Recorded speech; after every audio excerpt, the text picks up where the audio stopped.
আপদ, বিশেষ করে কঠিন বিপদে আপনি যদি পড়ে যান তাহলে মুক্তি লাভের জন্য দোয়া ইউনুস বেশি বেশি পড়বেন। এর পাশাপাশি আরো দুটি আমলের কথা বলতে পারে, যেটা আমার জীবনে বহুবার আমল করে দেখেছি, আমি হাতে হাতে পেয়েছি আলহামদুলিল্লাহ। এক নম্বর হলো দোয়া ইউনুস, আরেকটা হলো ইস্তেগফার। এটাও হাদিসে আসছে, নবী করিম সাল্লাল্লাহু আলাইহি ওয়াসাল্লাম বলেছেন, মান লাজিমাল ইস্তেগফার, যে ব্যক্তি ইস্তেগফারকে লাজিম বানায় নেয়। লাজিম বানায় নেয় মানে কি? মানে পড়তেই থাকে, থামে না। টয়লেটে গেছে তখন শুধু বন্ধ, খাচ্ছে তখন শুধু বন্ধ, ঘুমাচ্ছে তখন শুধু বন্ধ, আর সারাক্ষণ পড়তেই থাকে ইস্তেগফার।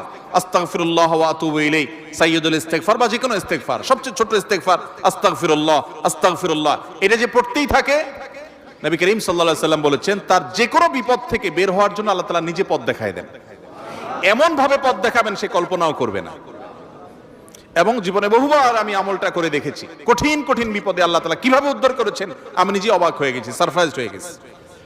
নাম্বার 3, দুরুদ। দুরুদের ক্ষেত্রে